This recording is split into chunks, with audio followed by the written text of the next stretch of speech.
are you doing? I am great. It's been honestly like a really, really beautiful day of sailing.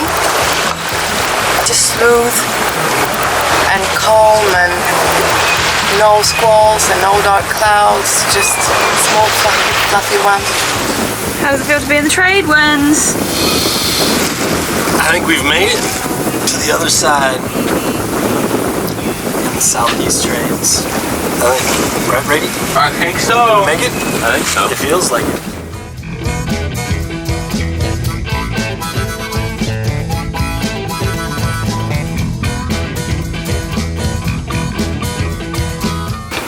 I'm gonna make garlic spaghetti with pumpkin on top. Yum. 125. What are you doing creeping up on me? I don't know. Just staring at you. I think I'm okay. Maybe somebody holds a flashlight. Why are you gearing up? I just heard the fish alarm go off.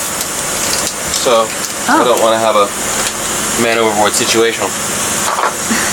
But it just got dark, so we'll see if anything really hit. Oh wow, look at the moon. Yeah, the sun just set and the moon appears. No fish? No fish. False alarm. False alarm. No fish! Good morning. It's day 13. Yeah, 13.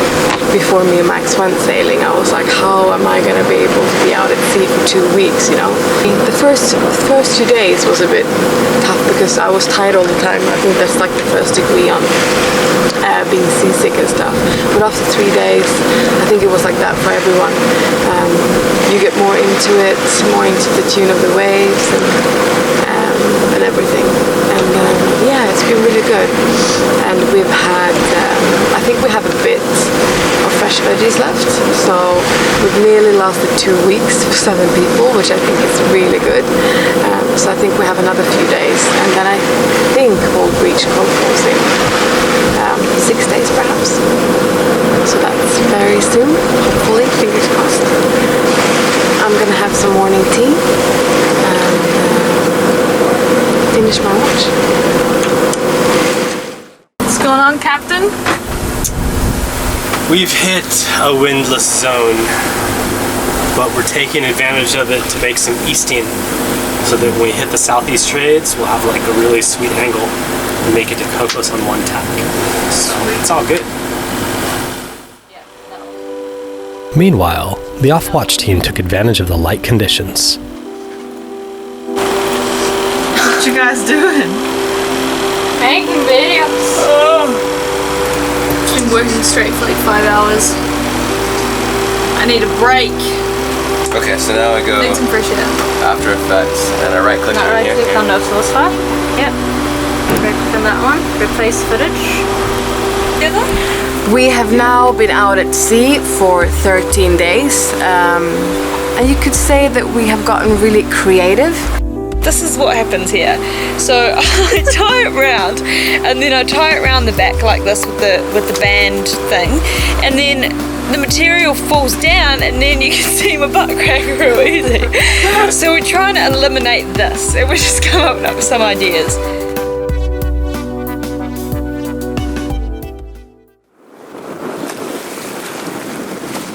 So we're really trying to go as high up against the wind as we can.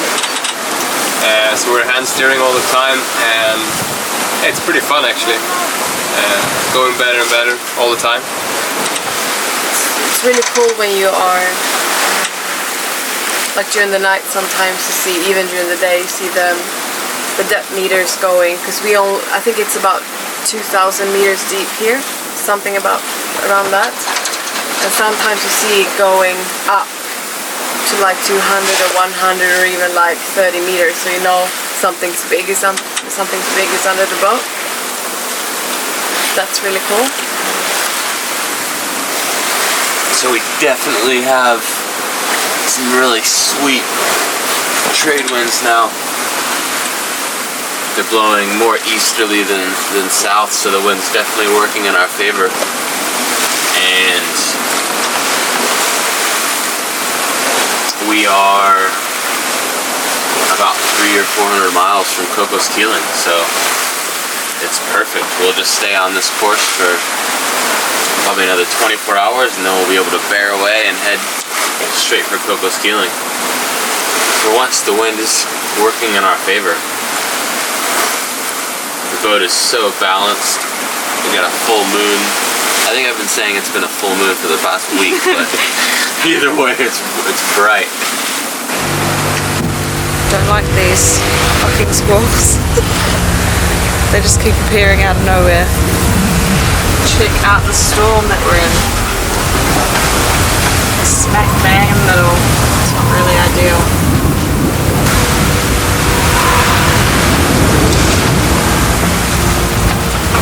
Oh, my watch was so perfect. It was 10 to 15 east-northeast, and then right when Bubsy started, fucking squalls and 30 knots. Look at this mountain of billows. Oh yeah. Port tack, #1 tack. But I think once we're out of it soon, then we'll get back to nice, comfortable 10-15 knots of wind. And the wind will hopefully go back to east, and we'll get back on that smoothly every. Yeah.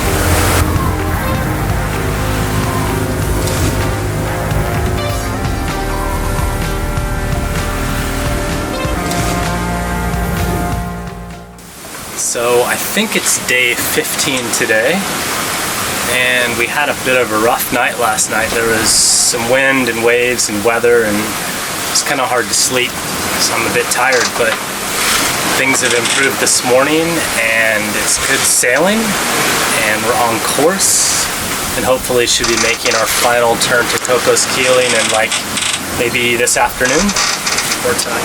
So all we have to do is make it to this line. And if we can make it to this line, then we'll have an angle of 215 degrees to Cocos, which means that even if the breeze comes southeast, we'll still be able to make Cocos. And if it stays east-southeast like it is, then we'll bear off another like 40 degrees and have a real sweet sail. So we're covering our bases and doing good.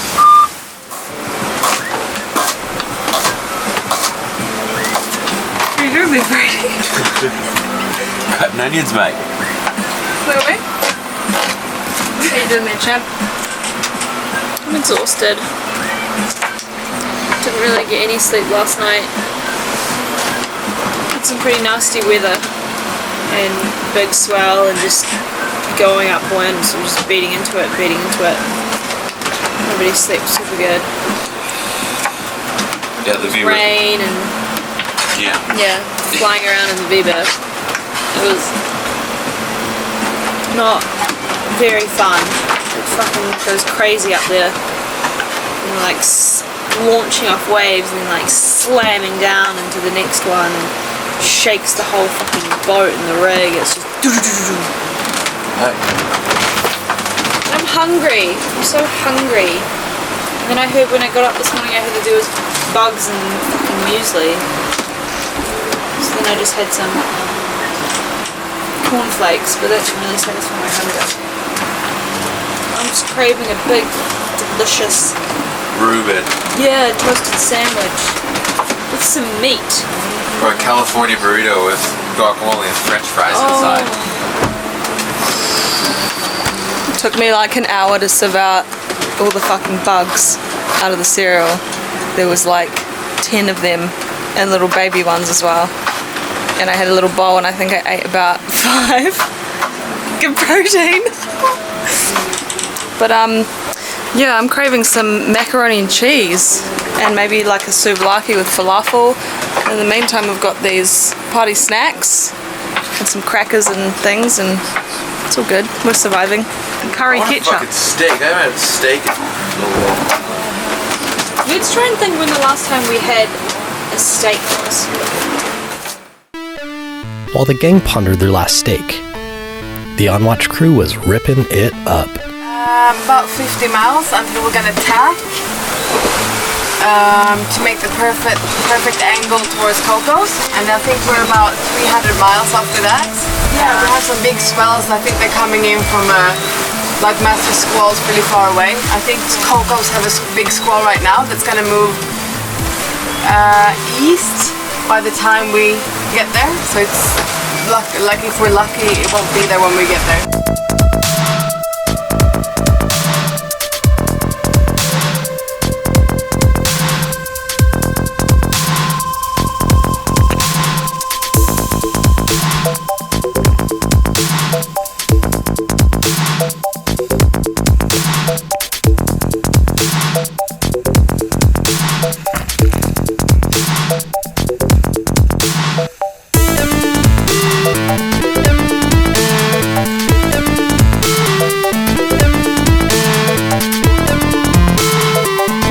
Autopilot on standby. Perfectly balanced helm. Just sailing herself along. No input required. I love it. We'd sailed for 1,500 miles through some pretty intense conditions. But the crew is still in high spirits. We had no idea what the last 300 miles had in store for us.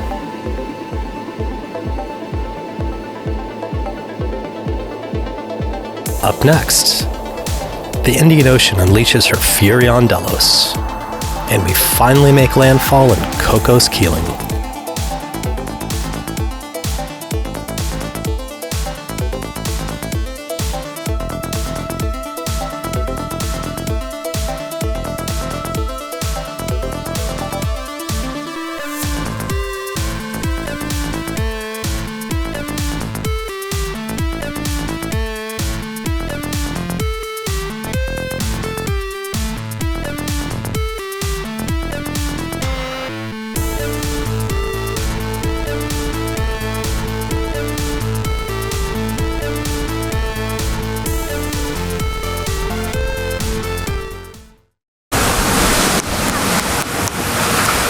Oh, don't wipe that with your thumb, Bubs. Is it bad? Yeah. Oh. Except if it has salt on it or anything on it, it just scratches it. Whoopsies.